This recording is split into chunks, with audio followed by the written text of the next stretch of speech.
And welcome back to another episode of Saturday Standouts. I'm Ethan, your regular co-host, along with Garrett from Iowa. Thank you for joining me, Garrett, because for about the 21st time in my history of doing the show, Caleb's Wi-Fi acted up and cannot do it. So thank you for being a very last-second helping hand. Yeah, no problem, man. Glad to be here. I love me some college ball. Who doesn't? And after a very exciting week one, which had a numerous amount of close games, we're getting prepped for week two, which should have a couple fun games, maybe not as many high-ranking matchups, but it'll be fun. Yeah, I think it's definitely going to be a prove-it week for a lot of schools. For sure. And then did you especially Washington. They need to show that last week was a fluke. Yeah. Do you have any particular games that you were a fan of last weekend? I really loved. It was expected, but I really loved watching Iowa beat up on Indiana. Indiana was way too high ranked coming into the season, and I pretty much expected it to be a stomping by Iowa. But in case you didn't notice, I'm a bit of an Iowa fan, so I really enjoyed that one. Georgia Clemson was a bit of a shocker for me. I liked the game. It was a good game. I just definitely did not. I had the over on that one. I expected there to be a lot more scoring in that game. So that really surprised me. And, yeah, those were the two big ones. A lot of the stuff that people were shocked by, like I expected LSU to lose. I was shocked that that game. I was shocked that that game was even close. So and obviously the upset by Washington, I think that was a little bit of a fluke by them, maybe looking past that game when they shouldn't have. So, but it was a really fun slate of games. Indeed, it was. Along with Notre Dame playing Florida State with Mackenzie Milton, he really did something there. It's always great to see a guy come back from injury, and not just any regular injury. This kid nearly lost his leg. He was lucky to walk again, if ever step on the field as a captain, honorary captain, whatever. This man went out there, led 2 scoring drives, and nearly beat the 9th team in the nation. And if it weren't for a poor coaching decision on icing your own kicker, Notre Dame might not have won that game. Yeah, that was a really good one. Sorry, there were so many games scattered over the course of what it run Thursday through Sunday. Yeah. Monday. Thursday through Monday. So I kind of forgot about how close that game was. And yeah, Milton's not starting week 2. What are they even doing at Florida State? Yeah. The guy obviously showed that he belongs with the starting squad, and they should. Yeah, Florida State should have won that game. Notre Dame did not win that game. Florida State lost it. Rest in peace to all those Notre Dame players. And then another game that I really enjoyed, Oklahoma Tulane. Now, from what you saw, was that just poor game planning on Oklahoma, poor play, or was it Tulane actually it could be a force in college football this year? I think Oklahoma-Tulane was really similar to the Washington game. I think Oklahoma was kind of looking past them, just chalking up their first easy win of the season, and got kicked in the teeth a little bit. The biggest difference between them and Washington is that they still managed to win the game. They took care of business in the end. But I'm seeing a lot of hot takes out there regarding this week 1 action, and I think a lot of people are reading too much into it. I think Oklahoma's still going to be just fine, and they're probably going to win 10 or 11 games this season and be in contention for winning the Big 12. And Tulane showed up, and they showed up to play, and they kicked them in the teeth, and Oklahoma came back. It is what it is. It made for a very exciting game, though. We'll say that. For sure. And speaking of wins and losses, I am 3 for 6 on my games of the week picks. Caleb is 4 for 6. And then just in our overall team battle, my teams are 10-4, his are 9-2. But how many teams do y'all have? We picked a team from each conference and then another one from Independence. So gotcha, makes sense. Yeah. It was fun. It makes it exciting because you have a team to watch in every conference that you root for, and you don't need to just be like, all right, you got Toledo and Eastern Michigan. I don't care about this game. Turns off TV, goes to sleep. Now you actually have something. Oh, I have my little bet with my co-host. This is fun. So now you actually have something going on. That's fun. It gives you a reason to watch every single conference and not just blow them off for being a bum GO5 conference. 100%. Speaking of the MAC, though, as you know, Garrett, I have officially gotten a press pass for Northern Illinois, so I'm officially a Husky fan now. Just needed to brag a bit there. 100%, dude. Flex them when you got them. Yep. And then, yeah. Just speaking of like football in general, college football is a great sport. We have maybe not the best slate of games this week, but anything's anything, and there's still a few top-tier matchups that will be fun to watch. I will read those 6 games off right now.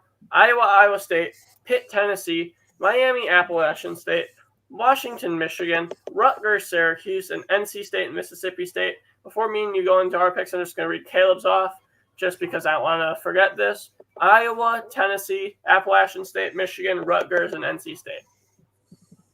All right. Now that we got Caleb's picks out of the way, we'll do Iowa State last, just because you're an Iowa fan. You're killing me, Small. You're killing me. Best for last. And speaking of, since you do the best for last, we'll do the worst at first. Rutgers, Syracuse. Yes, you have what's been the laughingstock of the Big Ten versus the laughingstock of ACC football. What do you like here? What do you don't? Who do you like here? I think Rutgers is going to have a bounce back year. I think they're over-under. I don't remember because I did a lot of over-under shows, but I think the over-under on them was like 4 wins on the season. I think they get to 6, at least 5, if not 6. So I'm going to take Rutgers here. Only a 2-point spread on it. So probably better off going. I'd take Rutgers to win.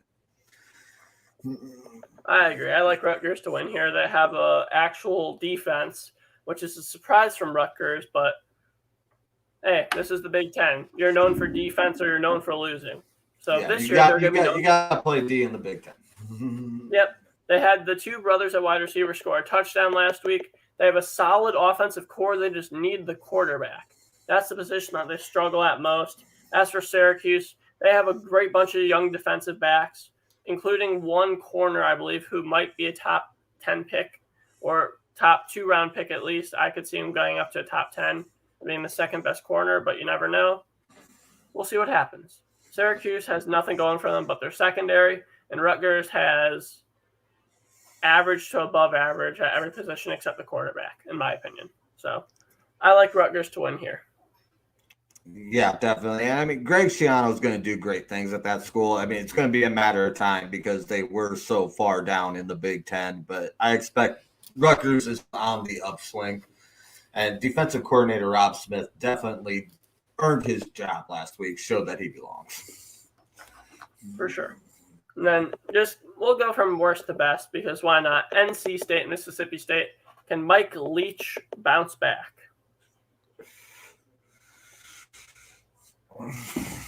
I don't know. I think Leach is in a very similar position to Greg Schiano at Rutgers. And I don't have faith in his team yet. He's another one of those guys that he's going to get there. I think this would be a solid win for him. They are an underdog in this one, but not by much. I can't remember exactly. It's like by can we stress to everybody that I came on the show on 5 minutes notice, so I don't have notes. I'm going all of course. Yeah. Garrett really just came on the show with 5 minutes notice. So in reality, the fact that he's in here is a miracle. If Garrett didn't join the show, then we weren't doing Saturday standouts today. So,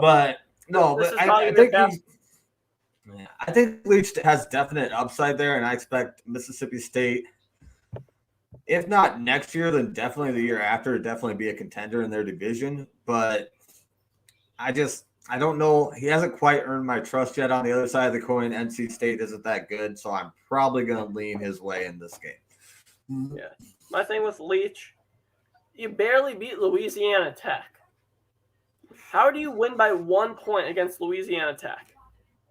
You're Week an one, SEC man. school. It's done. A win is a win. Throw it out.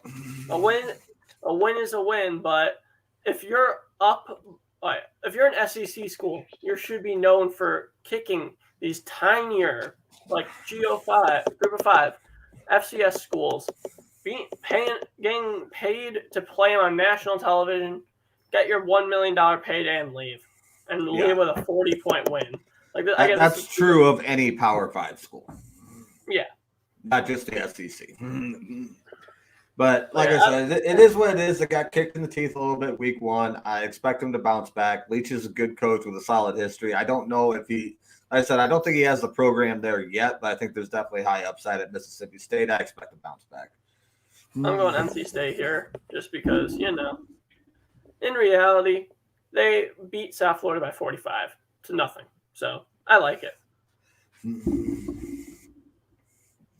And next game, let's talk about another bummy Big Ten school in Michigan and the team that lost to Montana football. So Michigan, Washington. Give me Washington. Give me Washington. Jim, I don't understand how Jim Harbaugh has a job. I said it earlier, I think, and I'm going to stress this point a lot because I think a lot of people are overreacting to week one, but it was week one. They came out, they weren't ready for the game. They were looking at this Michigan game coming up, and they got caught flat-footed, and it happens.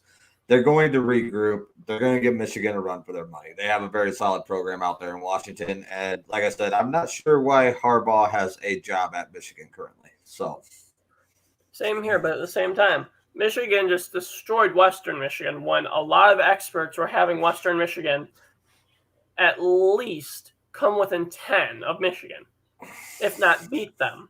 So the fact that Michigan blew them out like they did, here's the thing. That's bold. I did not see that take out there, and I would have argued with it if I'd seen it. I'm not a big fan of Michigan, but the one thing Harbaugh has always been able to do is win the games he's supposed to win. True, but at the same time, Western Michigan is a fairly dominant MAC team this year, or should be at least. And although they ran for 335 yards on Western Michigan, they're not going to do it against Washington. But if they get half of that, they win. It's very possible for a Michigan run-oriented team to get 150 rushing yards. Yeah, but I don't know if that's going to be enough to win against the Huskies. True. You're gonna have to put them in the end zone. Very true. But if they scored 47 points against Western Michigan, yes, I'm sure that they can do at least 25, which by my math would have beaten Washington's points last week. Yeah, but like I said, that was last week. They're going to bounce back. They're going to be coming out with an attitude. I like Washington here. All right, I'm going Michigan. And hopefully I'm right because, I want to beat Caleb and you and everyone because I like to be right. But moving in, what do you think? Do we go into Pittsburgh, Tennessee next? Give me Pittsburgh. Yep. Tennessee is just a trash program. That's your only reasoning? Well, no, and Pittsburgh's good too, but Tennessee is just such. I will fade Tennessee 9 times out of 10 and probably 11 times out of 10. Yeah. I like the fact that there's only one starter on this Pittsburgh offensive line that's not a senior, and that's only because he's a redshirt junior, something like that. Yeah, he's definitely. They got experience. Yeah, you have experience. This is Pitt's year. You have Kenny Pickett as your quarterback, very solid. And then for defense, you have a young, talented defensive line. You have a star-studded linebacking core featuring Cam Bright and Wendell Davis. And then you also have some solid safeties in Brandon Hill and Eric Hallett. Hallett, my bad. I like this Pittsburgh defense. And truthfully, what did Tennessee do last week, Garrett? Do you know off the top of your head, or do I have to look this up? I don't think it was great. Well, let's check this out. Let me see. Tennessee beat Bowling Green 38-6. That's better than I thought it was. Well, But they it were only is up Bowling They were Green. only up 14-6 at halftime, but still. When your quarterback against a Bowling Green team goes 11 for 23 for 139 yards and a touchdown, that's kind of sad, don't you think? I mean, Yeah. I understand. All right, yeah, we're not going to pass the ball that much, but like, if you can't even complete 50% of your passes, we have a problem here. Not even going into the SEC quarterback, not even going into the Power 5 quarterback, but just a Division I quarterback. You should be completing 60% minimum unless you're having that bad of a day. Like, Yes. I'm sorry, Milton, you're a former Michigan quarterback. So you could argue Michigan's a much better program than Tennessee. So what the hell is a former Michigan quarterback doing, not even throwing 50% completion rate? The running backs are solid with Evans and Small both getting well over 100 yards. But running a dual threat running game won't carry you against teams that are better than you, especially us. Front seven that's as dominant as Pitt. And Tennessee didn't even cover the spread against Bowling Green. Right. And that's saying something. And Pitt, they're anywhere between 3.5, 4-point favorites right now. I like that. I'd easily see Pitt winning by a touchdown. All right. Moving into Appalachian State versus Miami. I'm going Miami here because I think that after getting smothered by Alabama, they need something. And they're going up against what's been one of the most dominant group of 5 teams. I mean, I'm going Miami. What about you? I'll go into my reasoning after yours. I'm going to go Miami here. Same thing. I think they're going to be. I think the week 1 game against Alabama said a lot more about Alabama than it did Miami. It definitely surprised me that Alabama was as dominant as they were, but they're Alabama and they're just back again. Here we go. So another 11 wins, 10 or 11 win season, likely playoff appearance. It's what Alabama does. I expect Miami to take care of App State, despite the fact they have been one of the hotter teams coming out of the group of 5 the last couple seasons. Yeah, although I will say, Alabama tore that Miami secondary apart. Whereas if you go to look at Appalachian State's game, their quarterback didn't necessarily take the top off of them, but he was consistent. 20 for 27, 259 yards, 2 touchdowns, although he did throw an interception. But their running backs are what won them the game. So is Miami's defense going to be able to key in on those running backs, or are they going to be able to stop the short yards or potentially the deep ball to Sutton, who's the best group of 5 receiver? I would think so. It's just there's a reason Miami's a Power 5 in a Power 5 conference. Derek King, coming off injury, didn't look the greatest against Alabama. I expect him to pull it together. He's a very talented QB. And just if it turns into a shootout trying to take the top off, I think Derek King comes ahead on that. And that's assuming that Miami's defense can't stop App State, which they should. Yeah. I mean, Derek King needs to actually get going. App State's defense is very solid, but it's no Bama. In reality, if those 13 points they put up against Bama, against App State, that could very well be tripled. And the 44 points Alabama got, you can cut that in half. And I could very well see this being like a 35-42 to like 21-28 win. Like Miami should beat this Appalachian State team, but it's only a matter of will they. Very true. And then moving into the final game that we have prepped, at least, Iowa State. Garrett, I'm going to let you take this all the way. I'm going Iowa State. I'm not going to give my reasoning just because I want to have a different one from Caleb. So I'll let you talk. Boys and girls, it is hate week in the state of Iowa. We got number 9 Iowa State hosting number 10 Iowa. Pre-game drinking started Monday at 6 a.m. and has not slowed down. Here we go, kids. I like Iowa here. A little bit of a homer pick. I'm not going to lie because obviously I'm an Iowa guy. But you look at what they did last week. Iowa came out there and dismantled a team that was ranked a spot ahead of them in the top 25 and expected to do very well, and just put a beat down on them. Made their quarterback that a lot of people were arguing should be in the top 5 QB ranking in the nation preseason, made him look horrible, picked him off 4 times. It just tore him apart. Iowa State hosted the University of Northern Iowa, who is not an FBS team, and won 16-10. If you can only put up 16 points against UNI, you are not going to put up 16 against Iowa. To be very fair, those UNI Iowa State games are almost always close, with UNI actually taking a win a couple times. Yeah, and UNI's been ridiculously close to Iowa a couple of times too. And it's not even so much that the game was close that really shocked me. It was the fact that Iowa State only put up 16 points. I think that's very telling. If you can't get more than 16 against a UNI defense, what are you going to do against an Iowa defense? To be fair, downside for Iowa, their offense was not great against Indiana, but they did what they had to do to win, and that's been a hallmark of Iowa football for all of Hayden Pryce's tenure and all of Kirk Ferentz's tenure. So you're talking like 50 combined years between those two head coaches. They always seem to do just enough to win. And yeah, they didn't look the greatest against Indiana, but they were playing with a 2-touchdown lead or more for the entirety of the game.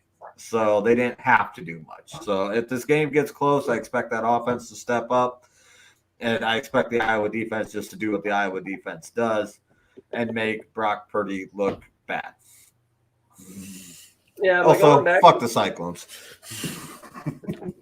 Going back to one point that I made earlier, though, if you're a Power 5 quarterback, Division 1 quarterback, why are you not throwing for 60% completion? Why are you throwing for a below 50% completion?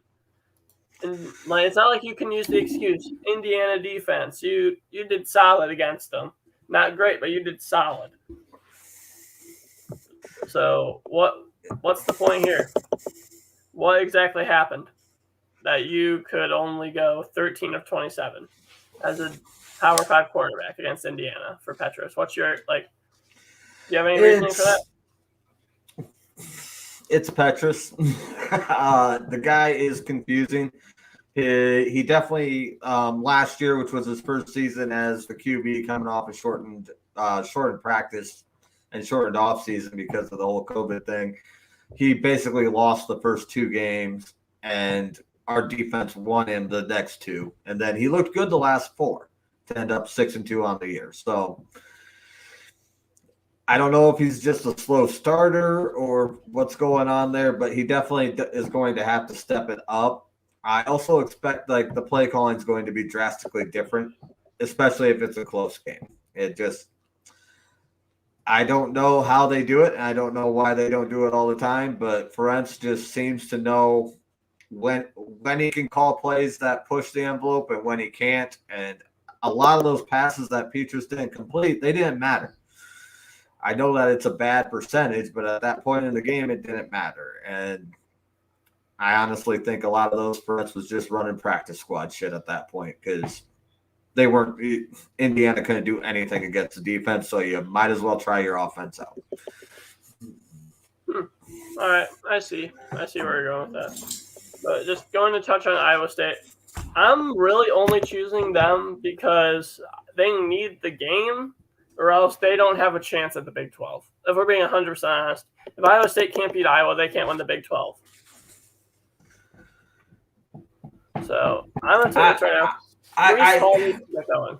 I would not disagree with that, and I realize that Matt Campbell is trying to change the culture of Iowa State,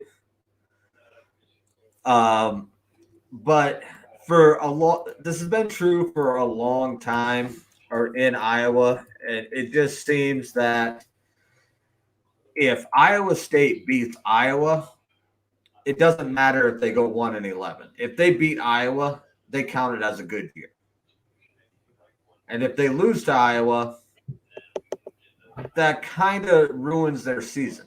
Like Iowa, they'll lose one to Iowa State and then go on to win another 9 games that season and make a bowl and just kind of continue on. And I think Matt Campbell is trying to change that perspective. Whether or not he will, we'll have to see what happens with the Big 12 and how long he remains at Iowa State, especially if the Big 12 folds, which is not as certain as it seemed even a week ago. But that's a whole other can of worms. And I think he's moving towards making it so that it's a big rivalry game, but it's not a season-defining game. So I don't know if he's there yet. So I definitely think that you're right, that this win could define their season, win or loss. Yeah. And Breece Hall needs to do better than 3 yards per carry. Like, in reality, when you're only getting 69 yards against, although it's a stout FCS defense, you're Iowa State, the team that supposedly could be a playoff contender. The Cyclones are supposedly contending. Purdy and Breece Hall are supposed to take them all the way. They could be Oklahoma.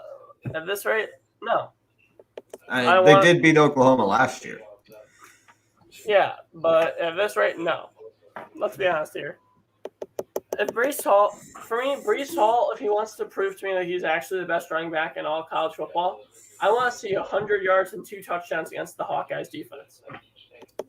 He needs to do 100 yards and 2 touchdowns a game if he wants to be Heisman. I mean, 23, 69, and 23 carries for 69 yards, nice. And 1 TD is not going – that's not Heisman numbers, especially against an FCS school. That didn't even – I don't – Right. They got eliminated like the second game of the playoffs last year. I think they made it like 2, maybe 3, but they were not even like top 4 in FCS last year. And True. Brock Purdy, 21-26 for 200 yards. I mean, yeah, that's all right, but no touchdowns. Your leading receiver had 88 yards against an FCS defense. To me, looking at, like you mentioned with Petrus and his numbers against Indiana, I would be a lot more concerned about ISU's numbers against UNI than I would be about Iowa's numbers against Indiana. For sure. I'm really going Iowa State here just because of their ranking and the fact of Breece Hall him and Purdy need to show something, and this is the game for them to show it. It's a rivalry game. If they want to be top 5, top 4, they want to be in the playoff, then you got to win this game or else you're not making the playoff. It's that simple. I would 100% agree with you there. I will just say that if you're Breece Hall and you're looking at the Iowa defense as a defense you need to have a signature game against, you got to be feeling a little fucked. Honestly, yeah. Honestly, that's not a position you want to be in. You wanted to come into this game off a 300-yard performance against UNI. So if Iowa managed to hold you to 90 and 1 TD, it didn't look so bad because you had 303 TDs the week before. You did not. Yeah, you don't want to be a running back coming squaring off against Iowa looking to have a signature game. It's a bad position to be in. And then, honestly, I think that's it. Honestly, Garrett, I know you didn't have much time to prep, so I didn't want to go off on long tangents for this. So, thank you for joining. Did you see about Cincinnati? No. Cincinnati formally applied to join the Big 12 today. Oh. Well, I guess that's our ending though, right there. Big 12 Cincinnati. Wow. Like I did not see that coming. Like I heard rumors about that the Big 12 would try to get some of the Group of 5 teams and keep going as a conference. I didn't think it was a real option, but if Cincinnati wants in, then they're back up to 9 teams. It wouldn't be that hard to find 3 more, I wouldn't think. Honestly, that's where you want to go because, I mean, Cincinnati, throw in a BYU. If you can get UCF, Appalachian State, Boise State. Yeah, I mean, if you can get 4 teams out of the Group of 5, which should be easy because I realize that's not going to be SEC money or Big Ten money, but Big 12 TV money is going to be better than Group of 5 TV money. And it's also realistically, unless they expand the playoff like they're talking, but it's realistically the only shot a Cincinnati or BYU has of ever being in a 14 playoff is if they join the Big 12. So we'll have to see what they decide to do and how, and obviously got to see how TV money works out because that's what started this whole thing was TV money problems. So for the Big 12. Right. So. But with Texas gone, you don't have to deal with the Longhorn Network anymore. So true, very true. Could be going to be very, very interesting. I think this upcoming offseason, well, probably not even offseason because obviously these schools play sports year round. I think the upcoming year is going to be very, very interesting for the year of college, for the future of college football. We might actually stay with 5 power conferences. I consider it 4, 1 mid, and 3 group of 5. If you're losing to Oklahoma and Texas, just those 2 big names, I don't care if you're bringing the best group of 5 schools. Unless they actually end up stepping up and winning a title, I'm not considering them a Power 5 conference. If the Big 12 doesn't win a title with a team that's not Oklahoma or Texas in the next decade, they're not a Power 5 conference.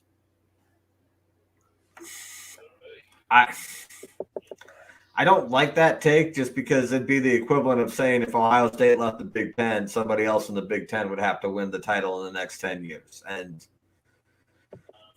I think there's a lot of – I think the Big Ten is one of the tougher Power 5 conferences. And I don't think the Big 12 is anywhere near. I think it was the SEC and the Big Ten and then everybody else. And honestly, it's still going to be the SEC and the Big Ten and everybody else, regardless of what the Big 12 does. But I would still consider them a Power 5 conference if they can add 4 schools, especially if they get the cream of the crop out of the group of 5, like Cincinnati, who really had a case for being in the playoff last year, BYU, who always seems to be right around 9-10 wins. And honestly, they could keep doing that in the Big 12. It's not like they're hopping into the SEC where they're going to get murdered by everybody except Vanderbilt. There are teams that BYU could have at least a 500 record against over the next 4 years in the Big 12. Multiple teams. So, I mean, you'd be looking at Oklahoma State would be the powerhouse. Iowa State would be right there with them. Oklahoma, Iowa State would be the powerhouses, kind of like, I guess, Ohio State, Michigan is considered for the Big Ten. And Alabama, Florida in the SEC. I don't even know. Who else would you put up there with Alabama? Because it's not LSU. They got their shit kicked in last year. They just got their shit kicked in by UCLA again. So it's not LSU, but if it wasn't for let's be honest here, if it wasn't for Joe Burrow's savior year, no. If it wasn't for Joe Burrow's savior year, we wouldn't be talking about LSU. No, LSU lined up the best, probably one of the best quarterbacks and one of the best put together offenses with one of the best offensive coordinators in college football, and then proceeded to catch every single break during the season. And this isn't a knock on LSU because that's a very talented team, but you don't win national championships without catching breaks. Exactly. The ball has to bounce your way a few times. And it just seemed like that 2019 season, every single time the ball was bouncing, it was bouncing LSU's way. And credit to them, they set themselves up to where they were in a position to take advantage of that and win a national title. But it doesn't change the fact that they caught every possible bounce. So agreed. It's going to be interesting. And also the other interesting thing is if the Big 12 does not dissolve, which is part of the reason. This is part of the reason I thought they were going to, because I figured ESPN and everybody was going to push them into it. Because if they don't dissolve, then Texas and Oklahoma cannot leave until the 2025 season. Because that's how long the contract is for. So they either have to pay the Big 12 a bunch of money to get out of the contract, or they have to stay till 2025. or through 2024, and then they'll move in 2025. So that would be a real game changer if the Big 12 could pull in 4 new schools or even 2 new schools at this point and then work on another 2 to join in 2025. That would be a game changer as far as this whole conference realignment goes and the time frame of it. Because I fully expected the Big 12 to fold after this season, and then Oklahoma and Texas would not have anything holding them back as far as contracts or money owed, and we'd be seeing a 16-team SEC in the 2022 season. But the Big 12 doesn't fold, that doesn't happen. I'm surprised that it's actually going to last. And in all honesty, I'm not sure if that's good or bad, because if we're being honest, when you think of college football, as sad as it is to say, you do think of Texas, you think of Oklahoma in history, especially these past 20, 30 years. That there's been so many memories with those two teams specifically that if you really have to give it up, like those two teams in the Big 12, give up the teams that they typically would play, just not fun when you think about it to have to replace them with. Although powerhouse group of 5 teams, when you think about it, is Cincinnati going to bring the 5-star talent? Is UCF going to bring the 5-star talent? Boise State, Appalachian State? Give them 2 years and they will be. I'm not so sure. Maybe 2 years is a little optimistic, but you put them in a Power 5 school because you put them in a Power 5 conference, then you get the added TV time, which is what 5 stars are looking for. You get, and obviously both UCF and Cincinnati have been playing with chips on their shoulders for probably the last 10 years. They have a winning culture. They have winning football programs. And like I said, it's not like they're moving to the SEC. They're moving to the Big 12. They can play a Big 12 regular season and make a bowl game. I'm not going to promise you they will every year, but they have their programs in a position to where that is very realistic. Right. So it's not like they're going into a conference where they're going to start going 3-9 or 2-10 every year. Right. But at the same time, when you look at it, let's just subtract Texas and Oklahoma, and you know what? We'll add Cincy, Boise State, Appalachian State, and UCF. Just because off the top of my head, those are the 4 top group of 5 teams over the past decade. Off the top of my head, you can replace them with whoever if you want, but in my opinion, those are the top 4 group of 5. And my personal opinion, they need to start off winning right away because you need teams that can replace winning teams. So if they're not going to the bowl game with at least 7-8 wins each, that's being a bit generous. I'd personally like to see at least one of those 4 teams win the conference within a couple of 2 years of being in it, just to prove that they can actually replace the 2 top dogs. I would say you want to see one of them in the conference championship within 2 years and a winner within 5. That's more real. That's the thing. That's more realistic. But if I'm a 5-star recruit, why am I going? Unless I'm growing up around there or have some sort of connection to that school, why would I choose UCF, Cincinnati, Boise State? Why would I want to play in Boise, Idaho, over going to play in Columbus, Ohio, instead of going to play for Washington, UCLA, Alabama, Georgia? What's 5-star going to do? Choose little UCF or choose guaranteed dominant powerhouse Alabama? That depends. Do you want to be a 3rd-string tackle that nobody knows your name, or do you want a big king of the hill in Cincinnati? I think what a lot of what you're saying is going to apply to like quarterbacks and probably even receivers and running backs to an extent. But you start looking at core guys. I mean, you get a 5-star recruit in Cincinnati. That guy is going to have a 7-figure bank account before he steps foot on campus, regardless of position, because he's going to be the biggest fish in Cincinnati. That's just all there is to it. I mean, that's going to be appealing. I mean, obviously, if you are a 5-star that is looking at starting at Alabama and winning a national championship, no, you're probably going to go to Alabama. You aren't going to take Cincinnati over Alabama. or Ohio State or whatever. But if you are a 5-star tackle looking to be the 5th 5-star tackle to sign with Nick Saban and Alabama, or you could go to Cincinnati and be the first 5-star tackle and start week 1 of your freshman year, play 2 years, and go to the NFL as long as you prove out. That's not a bad career path. No, it's not. But at the exact same time, if you go look at 5-star recruit, 5-star edge, Clemson had the number. Like if you're you're the number 11 nationally. You're good as an edge. You're going to get playing time at Alabama if you earn it. But it's not, when you think about it, they will give those Nick Saban gives freshmen the opportunity to earn the job. He gives everyone an equal playing chance. He's starting a couple freshmen every year.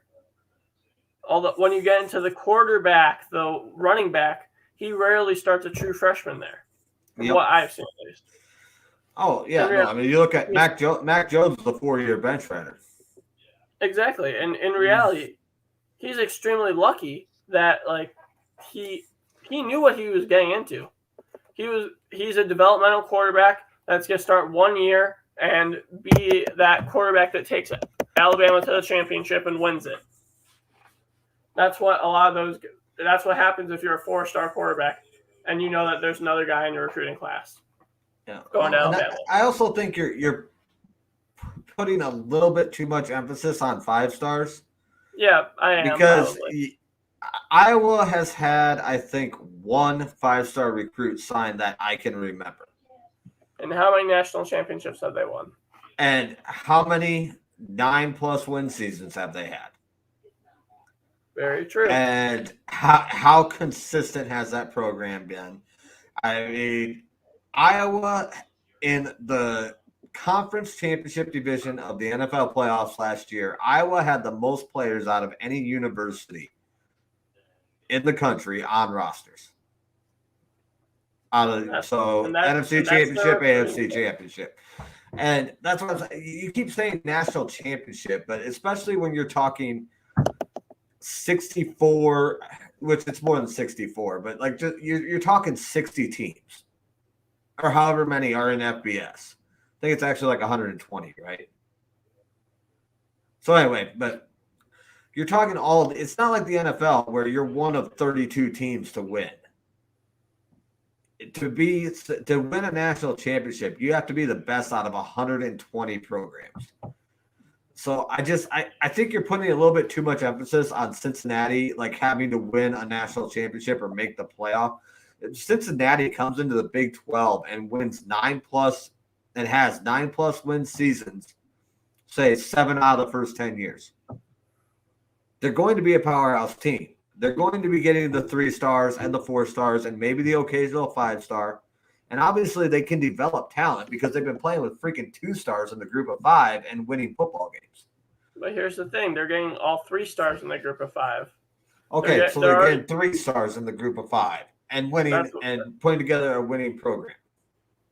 And there's multiple college programs out there that are good, relevant, respected programs. And yeah, maybe they aren't the top 4, which is a very high bar to set. I mean, I would say to be consistent, like you talk the top 8 teams over the last 10 years, you're talking a very, very exclusive club. And I don't think you have to reach that level of success to be considered a good Power 5 school. Same thing with BYU. If they can come in and just rip off 5, 6, 9, 10 win seasons out of their first 10 years, I think it's a success. As long as it's not consecutive. Like if they have 4 consecutive losing seasons, obviously that's going to hurt them. But as long as they can go 9 wins or more, I would say at least 6 out of the next 10 seasons, I would call them a success. I would too. I just think that I want it for those 4 specific teams, any 4 group of 5 teams. If you send 4 group of 5 teams to the Big 12, I want to see one of them in that championship within a couple of years. I want to see all 4 of them making bowl games every year, whether it be because you only got 6 wins for that first year because you're adjusting, or because you're getting 8-9 wins a year. I want to see consistency that they had in the group of 5, bring it to the Power 5 if they're really Power 5 teams. And I agree with you on the conference championship side of things. But that's the other thing. If Cincinnati goes into the Big 12 and rips off and has 9-win seasons 7 out of 10 years, they're going to have at least 2 conference championship appearances in that stretch. Right. So, I mean, you said something about the playoffs. I don't think that can be the bar. Unless they expand it. If they expand it to even 8 teams, then I would say that Big 12 Cincinnati needs to make the playoff and have a playoff win within the first 5 years. But with a 4-team playoff, I mean, the bar is so high and it's such an exclusive deal. I mean, they put Ohio State in last year because their name was Ohio State. True. So when it's a 4-team playoff, I don't think you can reasonably set the playoff as a bar for success for moving conferences. Conference championship appearances, 100%. 9-win seasons, 100%. I mean, or even if you want to call it 8-win seasons, whatever. No, in reality, if it's in this format of the 4-team playoff, I'll give them a decade to reach it. In reality, I say 10 years is a fair amount. But I'm saying from the start, all 4 teams better be making bowl games, and by that 3rd year there, all of them should be at that 8-win mark. 9-win, have a couple of the 9, 1 at the 10. You just need to be competing because looking at that Big 12, you have Iowa State and Oklahoma State.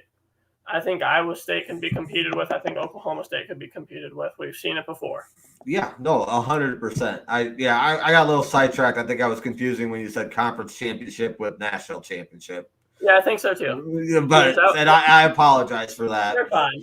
No. Yeah, but no, we're basically in agreement. Yeah, you need to be competing you need to be competitive in the conference. You need to have 8-9 win seasons consecutively, or at least the majority. If Cincinnati goes 9 wins or better, 7 out of 10 years, and the other 10 years they're like 6-6 or 7-5 or 5-7, right around that 500 mark. I don't think that's the end of it. You're going to have off years as long as those 500 seasons aren't in a row. You'll be fine. And like if they break 9 wins in 7 out of 10 seasons, they're going to have a conference championship out of that. That's just that's the way. That's just how the math works out. Right. You aren't going to go 9+ wins in a conference 7 years and not win a championship, unless you're Iowa, because they somehow managed to do that. True. But yeah. Honestly, on that note, thank you so much for joining me on late notice, Garrett. Obviously, I'm sorry that we couldn't go deeper into each game just because I didn't want to end up going into a game that Garrett wasn't necessarily prepped for besides the Iowa one. Oh, I'm all ready for the Iowa game. But yeah. So I can promise for now we'll be going into deeper. Hopefully Caleb's Wi-Fi will be fixed. And that was it, Saturday Stand Up. Thank you guys so much for tuning in. Thank you.